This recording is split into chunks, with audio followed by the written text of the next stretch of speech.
Hi, this is Rick, Vintage Oddball Cards. Hope everyone's doing well out there. I sure am. Today, I'm going to start with the photo of the day. I always show a photo on each of my videos. And then we'll go over show you some of my post 1961, 62, 63 post serial cards, go over the history of post serial in the 60s. So we'll start with the photo, and really cool photo of Ted Williams. This is a original Type 1 photo, 1957 spring training. You can see the batting cages here, the fans in the stands. Ted's looking at his bat here. He always seemed to be in all his photos looking at a bat.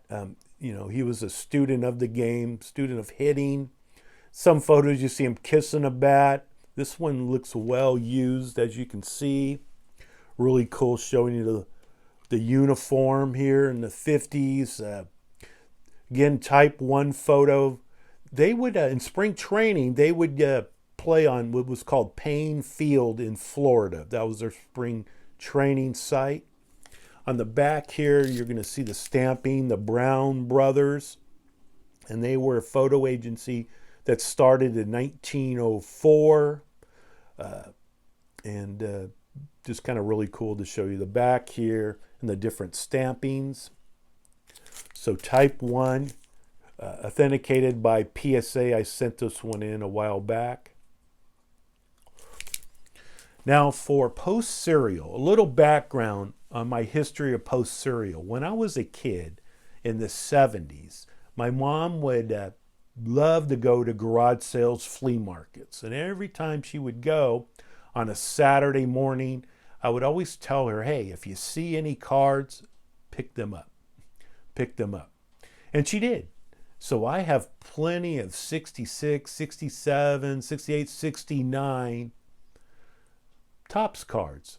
Because usually this would have been like early 70s, 72, 73, 74, 75, and those areas. So kids, whoever, parents would sell these cards because now we're in the 70s. Kids would collect the 70s. Parents trying to get rid of their kids' or whoever's collection, they would sell cards. And it wasn't as big a deal, obviously, back then than it is now, baseball cards. So I would tell my mom, hey, pick up anything you see, pick it up. And she would come home with, again, these 66, 67 cards. But also she'd come home with post-serial cards.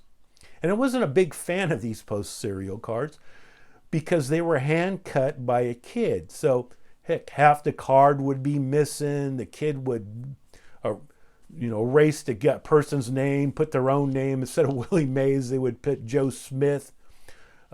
They'd write on the cards. The kids had a difficult time cutting around the borders of the cards, and they were blank back. So I wasn't that much of a fan as a kid to these cards, but they sure have grown on me. I mean, it's just a part of my collecting history. So I do collect some of the graded, cards now whenever I see them inexpensively at a show or on eBay or what have you. I do have, and now that I think about it, I should have brought out the binder I have of my mom's pickups. Show you some of these cards, just a disaster, what they look like when I received them as a kid. But let's start with post-serial, the history in the 60s. In 1960, they started kind of like a test run. In January and February of 1960, they came out with a 9-card set. It was actually bigger than a card. It was 7 by 8 inches on the back panel of grape nuts. And you would cut it out, and it would be a color photo surrounded by a wooden frame. And it was multi-sport set. So you'd have Mantle, you would have Johnny Unitas, Bob Pettit in basketball. These are very rare. I do not have one, but they are very rare. And it's almost like a test run. Well, in 1961, they came out with the Monster. I call it the Monster because I read somewhere that in a local newspaper, Battle Creek, Michigan, in 1961. I read an article that said the Post representative said they made over 400 million cards. Yes, 400 million cards. And I can actually see that. I'm sure you can too. These Post cereal cards are still to this day all over the place. And so they started in 61. It was a 200 card set. And there was two ways you can actually receive one of these cards. One, you could cut it out of the back of the box. It was they were on the back of 10 different varieties of Post cereal. And it was a 6-card panel on the back that you would cut out. And I'll start with, I have some of the 61s here. This is a Mays that was cut out in a 4 here.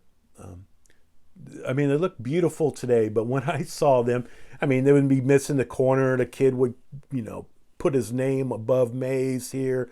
They would be cut like this, just pretty much a disaster. But this one's a really nice 4, a cutout. Now this one here, the mantle here is 61. This is a perforated one, mantle. Now perforated one, they call these company cards. So you have the hand cut I just showed you. This would be a company card. So you can get the 61s also. You can get a team set. It was a 10 card sheet, pre-perforated. So you would separate them. And 2 box tops and 10 cents would get you a team set. And this was a perforated one. Over here, you're going to see the perforation there where you would separate the card. So this is an SGC 6 mantle.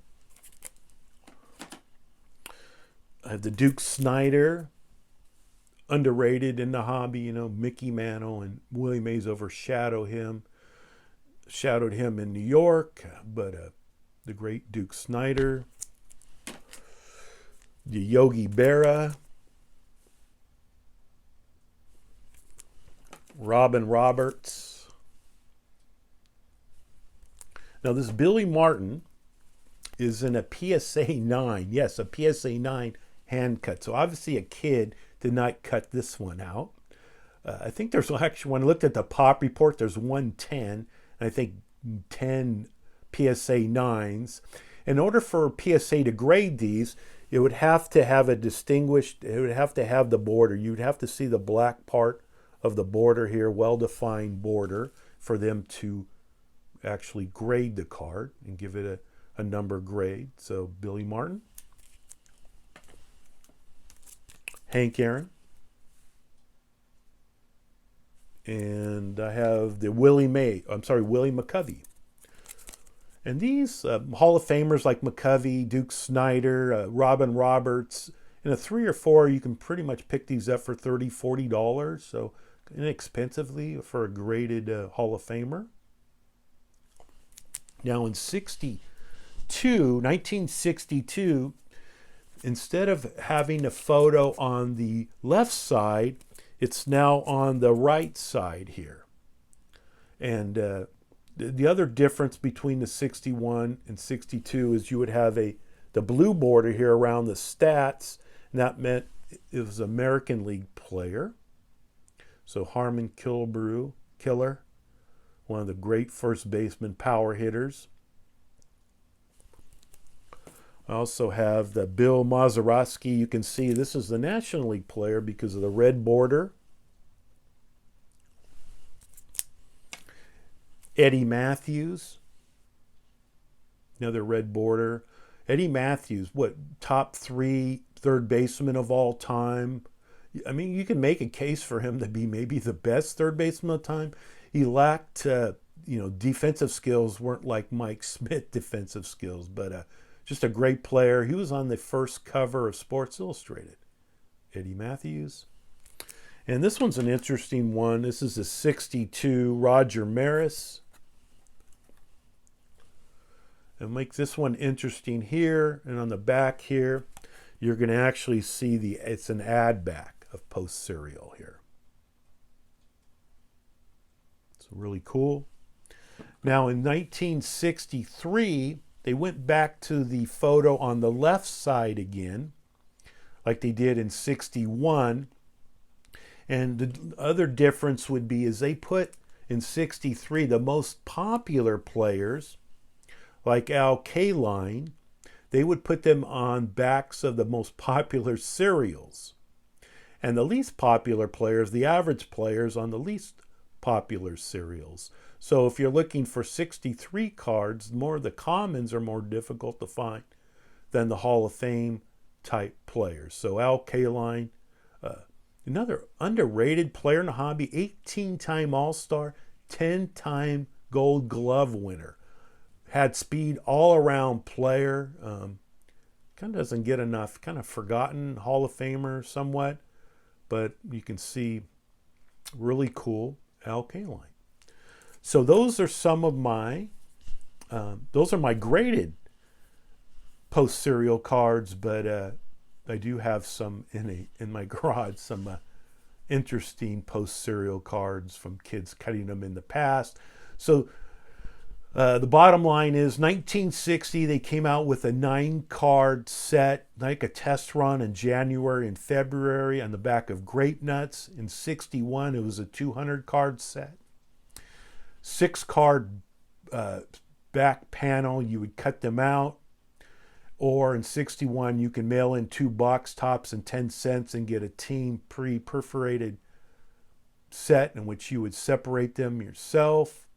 62, they moved the photo to the right side and also had the blue or red border.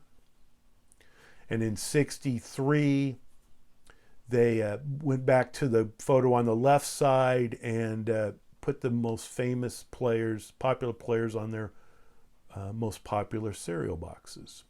So hopefully this interests you, and hopefully you have a good week. And this is Rick, Vintage Oddball Cards. Bye.